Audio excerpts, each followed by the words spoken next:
हुजूर, मेरा एक सवाल है कि अगर once in a life time जाके हज करना ज़रूरी है, उस वक्त किसी ने नहीं किया हो हज, फिर जब फौत हो गया तो फिर से किसने कहा हज करना ज़रूरी है वंस इन लाइफ टाइम? पहले मैं सुना है। गलत सुना है। अच्छा हज के लिए ज़रूरी शर्त है कि तुम्हारे पास सफ़र का ख़र्च भी हो, हैं जी, और सफ़र के लिए हालात ठीक हों, अमन भी हो, और तुम वहाँ जाओ तो वहाँ भी अमन हो, हैं जी, फिर ऐसी सूरतें, बहुत सारी शराइत हैं, अगर वो हों, पूरी करते हो तो तुम हज कर सकते हो। अब अहमदियों को तो वहाँ अगर अहमदी को पता लग जाए तो वहाँ तो वैसे ही पकड़ के टांग देते हैं, सजाएं देते हैं जी, तो इसलिए वो तो जा ही नहीं सकते। जो अहमदी जिनका पता ना लगे, जो कहीं और पैदा हो, जो अहमदी मसलन पाकिस्तानी है, अहमदी जो हैं उनके पासपोर्ट पे लिखा होता है अहमदी, जी, हैं, अब उनको जाने नहीं देते, कहते हैं मना है। जिसके पासपोर्ट पे अहमदी नहीं लिखा होगा वही हज कर सकता है ना। इस तरह शराइत हैं। इसलिए हज़रत सल्लल्लाहु अलैहि वसल्लम ने हज नहीं किया जब तक हालात ठीक नहीं हो गए। जब हालात ठीक हुए तो तब हज किया, हैं, और इसलिए भी उनका करना ज़रूरी था कि आपकी सुन्नत जो थी, जो भी सारे जो हज के थे मनासिक और लवाज़मात जितने से पूरे करने थे वो आपने करके दिखा दिए, हैं। जी, तो जो चीज़ें थी करने वाली, किस तरह करना है हज, क्या है कुछ करना है, क्या क्या दुआएं पढ़नी है, किस जगह दुआएं पढ़नी है, कहाँ कुर्बानी है, वो सारी चीज़ें आपने की तो उससे मुसलमानों के लिए एक पता लग गया कि इस तरह करते हैं। इसलिए जिसको तौफीक है वो तो कर सकता है, जिसको तौफीक नहीं है वो किस तरह कर सकता है। एक गरीब आदमी था, वो उसने पैसे जोड़ता रहा, बेचारे को खाने को भी नहीं होते थे, पैसे जमा करता गया कि मैं हज करूँगा। जब उसके पास हज के पैसे हो गए, जी, तो उसने जाने की तैयारी कर ली हज पे, हैं, जी, लेकिन बड़े दिन से उसने गोश्त नहीं खाया। तुम लोग तो रोज़ बर्गर शर्गर कैंटे के वगैरह खा लेते हो ना, उस बेचारे ने, गरीब आदमी ने गोश्त भी नहीं खाया हुआ था। अच्छा, तो हमसाये के यहाँ से उसको गोश्त के पकने की खुशबू आई, जी, तो उसके पास गया कि थोड़ा सा मुझे भी दो गोश्त, मैंने अरसे से नहीं खाया, तुम्हारे घर में पक रहा है गोश्त, शोरबा दे दो मुझे, मैं भी खाऊं। उसने कहा ये तुम्हारे लिए जायज़ नहीं है। उसने कहा क्यों? कहता है इसलिए कि मेरे घर तो कई दिन हो गए खाना ही नहीं पका, मेरे बच्चे भूखे रहते हैं, मैं भी भूखा रहता हूँ। ये तो मुझे एक मुर्दार कहीं गोश्त कहीं गधे का या किसी चीज़ का मिल गया था, वो मैं पका रहा हूँ, मेरे लिए तो जायज़ हो सकता है, तुम्हारे लिए नहीं है।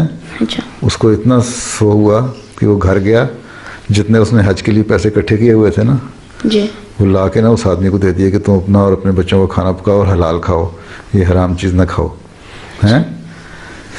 अल्लाह ताला को उसकी अदा इतनी पसंद आई कि एक और बुज़ुर्ग जो हज कर रहे थे, हैं, जी, उनको हज करते हुए, हज के दौरान वहाँ बाद में ये आवाज़ आई कि जितने हज कर रहे हैं ना लोग जी, मक्के में, किसी का भी हज कबूल नहीं हुआ, सिर्फ उस शख्स का, एक शख्स का हज कबूल हुआ जो फ़लाँ शहर में फ़लाँ जगह रहता है, फ़लाँ नाम है, हैं। जी, तो उसके पास खैर तलाश करते करते, उस ज़माने में सफ़र भी बड़े मुश्किल होते थे, ऊँटों पे घोड़ों पे सफ़र करते थे। उस जगह पहुँचे, जाके उससे पूछा कि तुम्हारी कौन सी नेकी है जो तुम्हारा हज का अल्लाह ताला ने कबूल कर लिया। उसने कहा कि मेरी नेकी तो पता नहीं, एक बात है कि मैंने हज पे जाने के लिए पैसे इकट्ठे जमा किए थे ताकि हज कर लूँ। जब मैंने देखा मेरा हमसाया भूखा है तो मैंने वो पैसे उसको दे दिए, तो अल्लाह ताला ने वो हज के बगैर ही उसका हज कबूल कर लिया, अच्छा, हैं।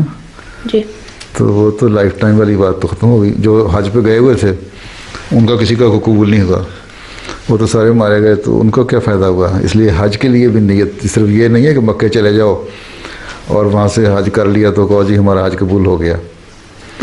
हज़रत खलीफा उमर सानी ने एक वाक़या लिखा हुआ है, जब हज पे गए थे ना, कहते हैं कि मैं हज पे था तो मेरे साथ एक और आदमी था हज पे, वो बजाय हज पर जो करते हैं तो आप वगैरह करते हुए दुआएं करने के ना, दुआएं करने के फिल्मों के गाने गा रहा था।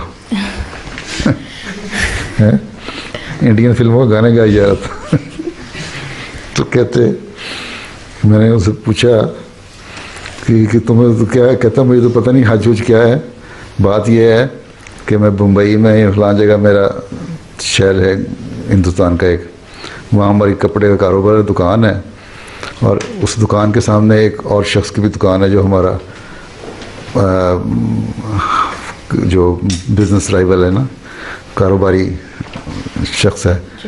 तो वो हज करके आया है, उसने अपने दुकान के ऊपर बोर्ड पे लिख दिया हाजी फलां फलां है। उसका हाजी सुन के ना लोग बड़े उसके दुकान पे जाते हैं और दाढ़ी रख के और तस्बीह लेके फिरता रहता है।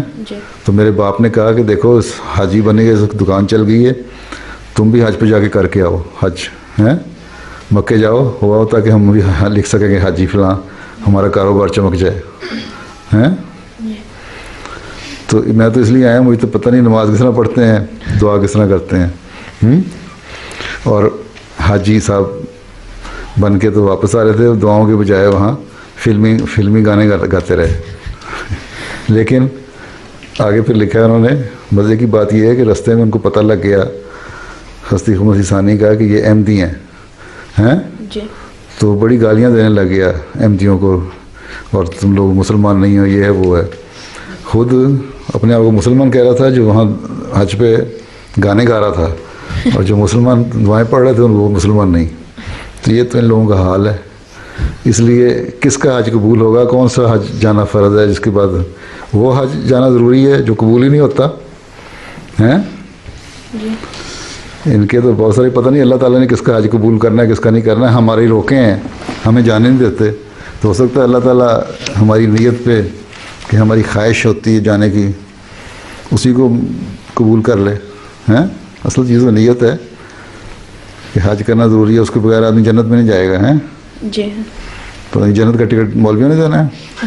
नहीं